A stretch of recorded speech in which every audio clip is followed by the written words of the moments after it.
So we have actually covered a lot of smart tech devices before, including cameras, and one we're talking about now is the Reolink. This is actually the Argus 3 Pro, and it includes a solar panel. So that is a really nice kind of attachment. A lot of times you get these things where they have batteries only in them, and that's going to basically force you to have to keep taking the thing off the wall, putting stuff in, getting constant alerts. Having a trickle charge via a small solar panel is always a great way to have a camera that is good to go whenever you need it. It does kind of limit the places you can put it because you want to make sure you have a good amount of sun coming down on it to keep it charged, but it is a good option for those situations. So let's open this up. So what we're going to do is we're going to actually check out what's inside the box, and then I'm actually going to install it, and then we're going to talk a little bit about the app and the footage. So now keep in mind, it also shows here, there is available for Apple and Google, and they even tell you the name of the app, which is really kind of nice. And inside, we have a Be Prepared, Be Reolink. Interesting.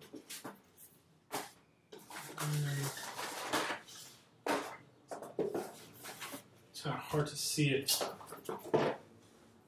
because the box is so tall.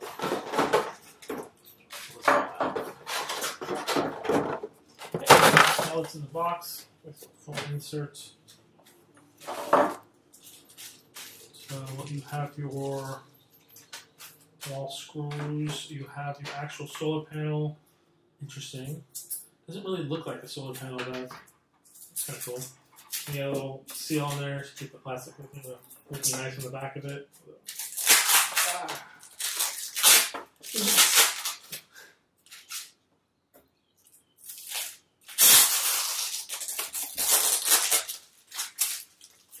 Is it satisfying to you to remove plastic from items?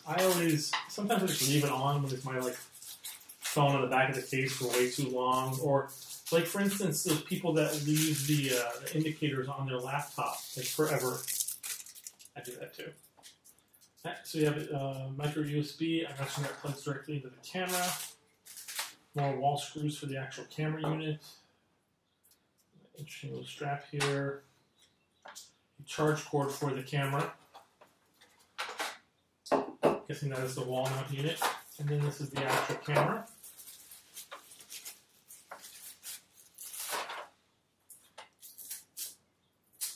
There you go. You can't leave the film on that one. You have to leave the film, take the film off, or else the camera won't work. So we got a little sensor here. You got our lights for probably dark times as well as just illumination. We got your actual camera sensor there, and then on the back side here we have a little waterproofing piece that pulls out, so you can plug it in. I'm imagining, so the way they designed the solar panel, because you are having to open this thing up to the elements for the weather, it's designed specifically to plug in, and then this piece gets pushed in to form the seal on the unit, so that way you're keeping the moisture out from inside that area, which is nice.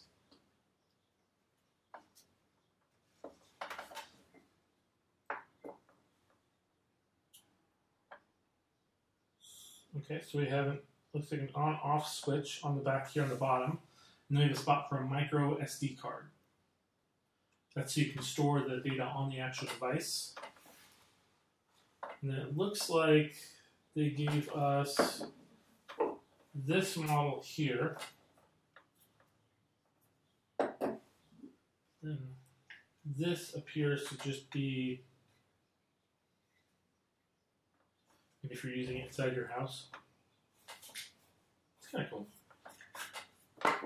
Yeah, so this would be the piece that you would screw into the back.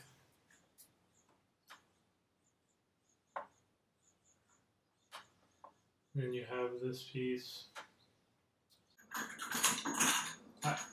So you take this piece off here, and then you actually have this piece you can literally install onto your wall. So, or wherever you're basically installing this piece to. Then, after you've installed the piece on, which you can also use, it looks like an eye hook. So you just put a screw in and then just slide it in. You can then place this piece here inside the unit, and then once it's secure on the wall, you just screw this piece here, and then make sure you have that exactly where you want it here, so you can get your angle up and down or left and right, depending on how you want to install the camera. And then from there, you install the camera onto the unit.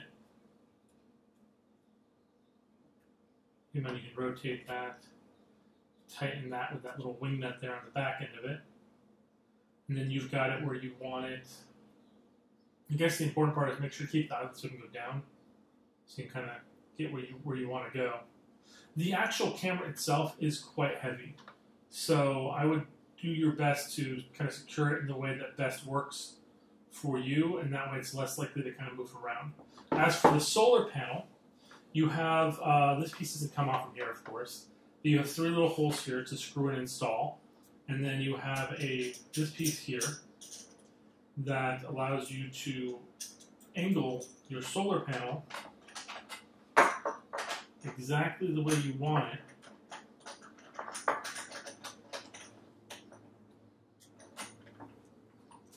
And then once you've got it where you want it,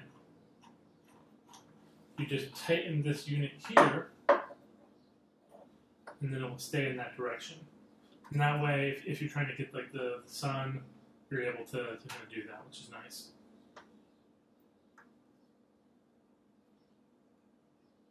Yeah.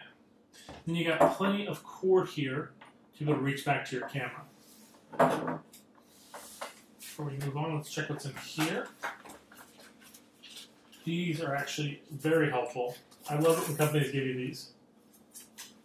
These are templates. So you can actually use these on your wall, so you can basically drill where the screws are going to go, and that way you're messing up and guessing or using a pen.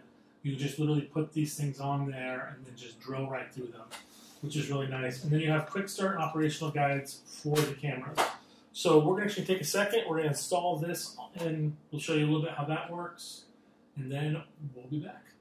With this outdoor camera, you've got a lot of really cool options that you can do. For instance, you can use this tie-down strap, specifically slide it into the unit. Then you want to basically place that strap around an item like a pole, a post, or even a smaller tree. You won't be able to get this around a really thick tree, unfortunately. Put that into the cincher and then just tighten that up. Then you want to screw in that mount hole into the actual camera. With the other options, you do have, of course, the solar panel. We're just installing this here on our fence. But once you secure down the mount, you can install in the solar panel right into there. Just screw it into the hole on the back of it. And you want to adjust that solar panel where it's going to get the most energy it's going to be able to get from the sun, because it's going to trickle charge the camera when it is not actively recording. Then you want to just take the unit's base, and you can actually just unscrew that part to remove the back plate of it, and then you can screw in the holes from the back of the unit into that section.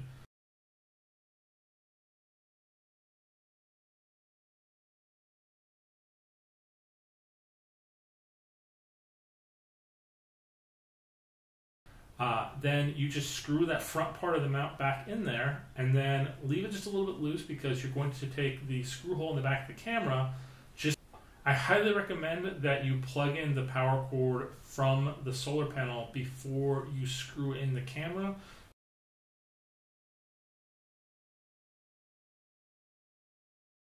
You know, when it comes to cameras, you want to have something that's going to cover a wide range of areas, and I highly recommend you don't want to get a camera that you're going to have to keep taking batteries in and out of. So having a solar panel is a really good option to give you that quality shot and not have to basically be constantly adjusting. Additionally, as a result of it, you get to keep the same shot, because you're not going to be going there, taking the camera down, putting it back up, and watching it and readjust it constantly. Well, if you like that camera, if you thought it was easy to install like we did, please make sure you go out there and get one for yourself. Like and subscribe, and we'll see you guys next time.